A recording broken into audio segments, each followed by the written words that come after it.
الحمد لله الذي لا يبلغ مدحته القائلون ولا يحصي نعماءه العادون ولا يعدي حقه المجتهدون الذي ليس لصفته حد محدود ولا نعت موجود ولا وقت معدود ولا أجل ممدود فطر الخلائق بقدرته ونشر الرياح برحمته. الصلاة والسلام على الرسول المسدد المصطفى العمجد المحمود الأحمد سيدنا ومولانا ومولى الكونين جد الحسن والحسين معاني والقاسم محمد. اللهم صل على الطيبين الطاهرين المعصومين الذين قال الله إنما يريد الله ليذهب عنكم الرجس أهل البيت ويطهركم تطهيرا. اللهم صل على محمد ولعنة الله على أعدائهم أجمعين من يوم عداوتهم إلى قيام يوم الدين. أما بعد، قال الحكيم في قرآن الكريم: بسم الله الرحمن الرحيم والعصر إن الإنسان لفي خسر إلا الذين آمنوا وعملوا الصالحات وتواصوا بالحق وتواصوا بالصبر. صلوات. اللهم صل على محمد وآل محمد. سورہ مبارکہ والعصر قرآن مجید کا مختصر مگر مکمل سورہ. پورے قرآن کا اگر خلاصہ پڑھنا ہو، چند آیتوں میں پورے قرآن کا اگر خلاصہ پڑھنا ہو تو سورہ والعصر کو پڑھا جائے. ویسے مختصر بات کرنا مشکل ہے، مختصر بات کرنا زیادہ مشکل ہے لمبی گفتگو کرنے کی نسبت. آسان بولنا مشکل ہے، مشکل بولنا آسان ہے.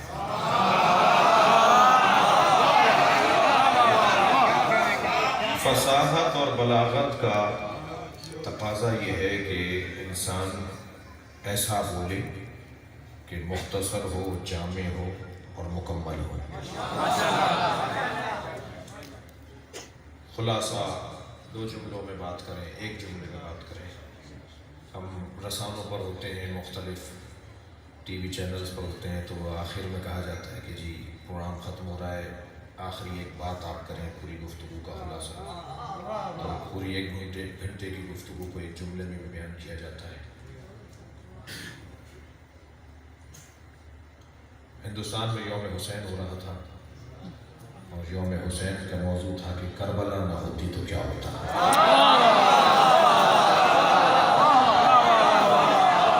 مضمون مہمان خصوصی تھے علامہ سید علی نقی نقن اللہ. ہمارے یہاں مہمان خصوصی کے ساتھ ایک زیادتی ہوتی ہے، انہیں آخر میں خطاب کروایا جاتا ہے جب مجمع تھک چکا ہوتا ہے.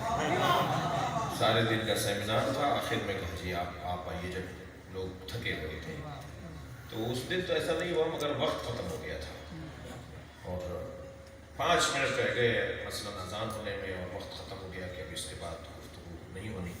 تو نقن صاحب سے معافی مانگتے ہیں، انہوں نے کہا جی 5 منٹ میں اگر آپ کچھ کہہ سکیں. انہوں نے کہا نہیں 5 منٹ بھی جاتا ہے، میں آدھے منٹ کی بات کروں.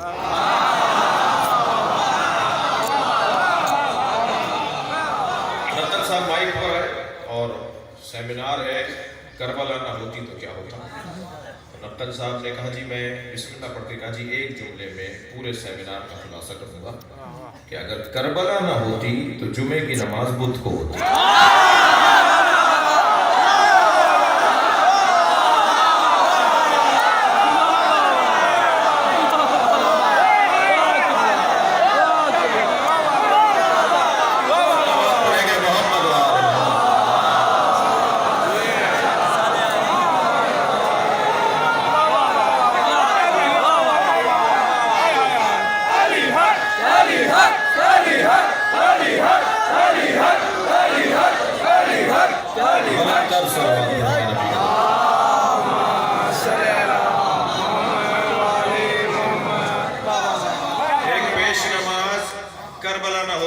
بتائی. رقم صاحب نے ایک جملہ کہہ دیا, میں چند جملے اور بڑھا رہا ہوں. ایک پیش نماز پڑھا رہا تھا ایک ٹانگ پہ کھڑے ہو کر. ایک لطیفہ نہیں سنا رہا, ایک ٹانگ پہ کھڑے ہو کے نماز پڑھا رہا تھا, ایک ٹانگ انہوں نے ہوا میں معلق کی ہوئی تھی. تو نماز کے بعد کسی نے پوچھا کہ یہ کیا انداز تھا بھائی؟ کہنے لگے یہ آ رہے تھے نماز پڑھانے, رستے میں ان کا ایک پیر نجس ہو گیا تھا, تو نجس پیر کو علیحدہ کر دیا. کربلا نہ ہوتی تو یہ ہوتا.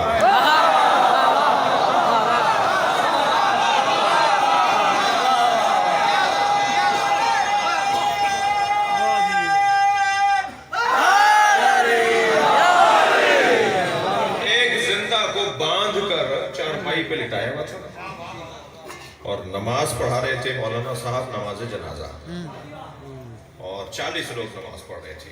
ایک زندہ کو باندھا ہوا تھا اور وہ پکار کے کہتا میں زندہ ہوں, اور مولانا نے نماز پڑھا دی. جب نماز پڑھا دی تو کسی نے پوچھا کہ حضور یہ تو زندہ تھا. کہنے میں کیا کروں, 40 کہہ رہے تھے مردہ ہے. ایک کہہ رہا تھا کہ میں زندہ ہوں, میں ایک کی مانوں یا 40 کی مانوں, کربلا نہ ہوتی تو یہ ہو گیا.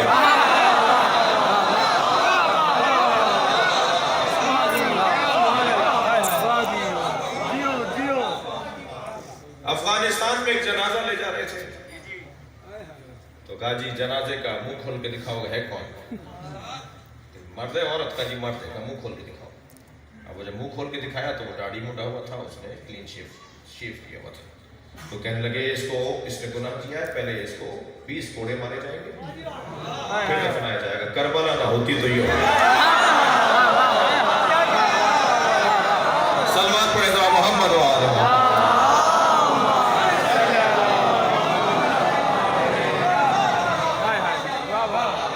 اگر کربلا میں حسین نے قربانی نہ دی ہوتی تو دین ملاؤں کا مذاق بن جاتا. اب کربلا بار بار دہراؤ, خرچہ ہوگا, پیسہ لگے گا, جانوں کے نذرانے دیے جائیں گے, خرچہ ہوگا, اہتمام ہوگا, انتظام ہوگا, تکلیفیں اٹھانا پڑیں گی, مگر بار بار کربلا کو دہراؤ تاکہ جمعہ کی نماز بدھ کو نہ ہو جائے.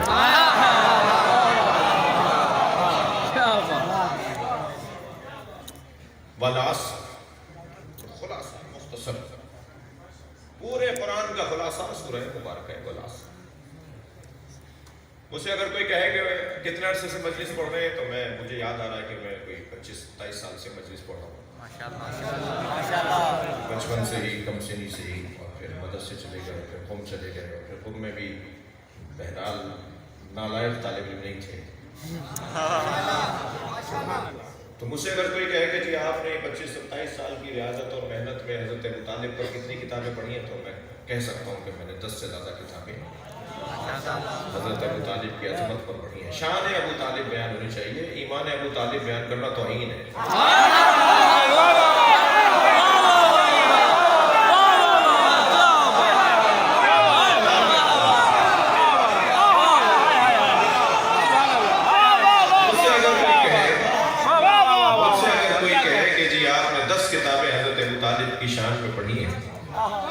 تو مختصر ایک جملے میں کچھ کہہ سکتے ہیں حضرت ابو طالب کے لیے. مجھ سے اگر کوئی کہے کہ ایک جملے میں کچھ کہیں, تو میں اپنی 10 کتابوں کے مطالعے کو ایک جملے میں یوں کہوں گا کہ اگر ابو طالب کو ڈھونڈنا ہے تو ابو طالب صف انبیاء میں ملتے ہیں.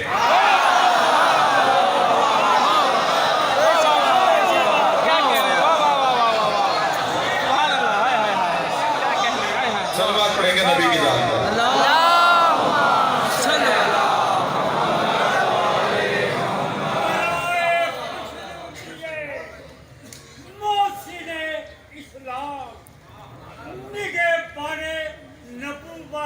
امامت آل عمران والد کل ایمان, جناب ابو طالب علیہ السلام کی عظمت پر بلند تر حیدری صلوات. اللہم صلی علی محمد.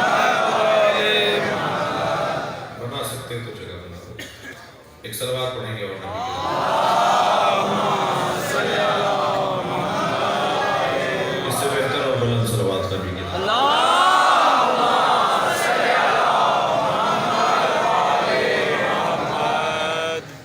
بات آگے بڑھے. پورے قرآن مجید کا خلاصہ سورہ مبارکہ خلاصہ. اللہ قسم کھا رہا ہے.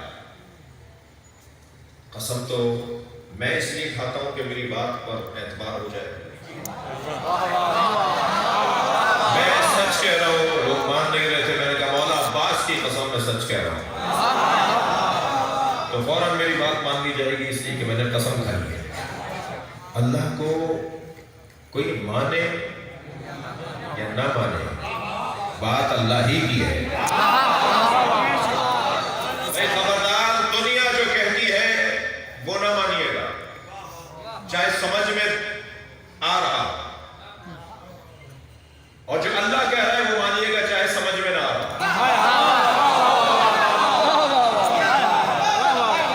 اس لیے کہ میری سمجھ بالتدریج بہتری کی طرف جاتی ہے. ہم اور آپ عقل حیرانی سے، عقل بالفعل، عقل بالفعل سے عقل بالمستفاد، عقل بالملکہ، عقل بالملکہ سے عقل بالمستفاد کی مریدی میں جاتے ہیں. یعنی میری اور آپ کی عقل جب پیدا ہوتی ہے تو عقل حیرانی ہوتی ہے، ایک ظرف کی طرح، ایک کٹورے کی طرح. پھر جب اس کو استعمال کرنے لگتے ہیں تو عقل بالفعل بن جاتی ہے. پھر عقل بالفعل جب اور بہتر ہو جائے تو پھر عقل بالملکہ بن جاتی ہے. ہم بہت بڑی عقل رکھیں گے نا تو ہماری عقل عقل بالملکہ ہوگی. جی، ہم پیدا ہونے کے بعد سے لے کر دانشور بننے تک، نابغیر روزگار بننے تک، معاشرے کے سب سے بڑے دانشمند بننے تک عقل بالملکہ تک جاتے ہیں. اہل بیت کی پیدائشی طور پر عقل بالمستفاد ہوتی ہے. یہ وہاں سے پڑھ کر آتے ہیں. ان کے آنے سے پہلے عالم ہوتے ہیں. یہ ابھی دنیا میں قدم نہیں رکھتے کہ یہ وہاں سے پڑھ چکے ہوتے ہیں. لہذا امام حسین کے لیے امام حسن کا فرمان، حضرت فرماتے ہیں ان اخ الحسین قد اعلمنا علما، میرا بھائی حسین ہم سب سے بڑا عالم ہے. امام حسن فرما رہے امام حسین کے لیے قد اعلمنا علما اسقلنا رحما اسقلنا حلما. میرا بھائی حسین ہم سب سے زیادہ حلیم اور بردبار ہے. وَأَقْرَبُنَا مِن رَسُولِ اللَّهِ رَحِمًا، اور ہم سب سے زیادہ نبی سے قربت رکھتا ہے. یہ تین جملے. چوتھا جملہ عظمت امام حسین کا فرماتے ہیں کانا یقرأ الوحی قبل ان ينطق. حسین نے قرآن نازل ہونے سے پہلے قرآن پڑھ لیا.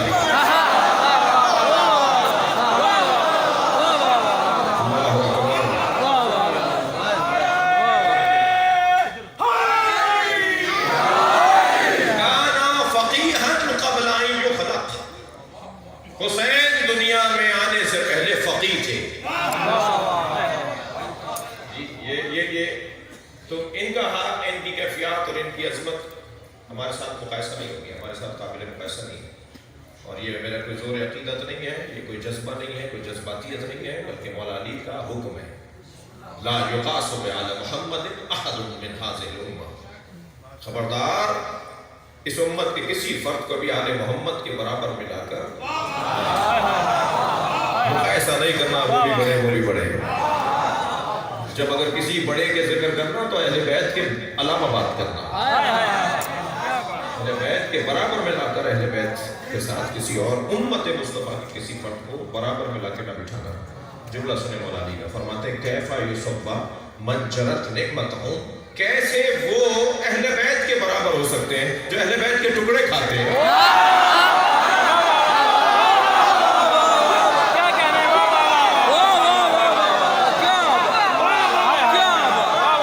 عظمت اہل بیت کا باب مختلف ہے.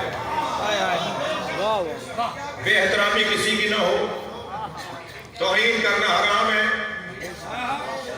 مقدسات اہل سنت کی توہین کرنا، سب بولیے میرے ساتھ، مقدسات اہل سنت کی توہین کرنا.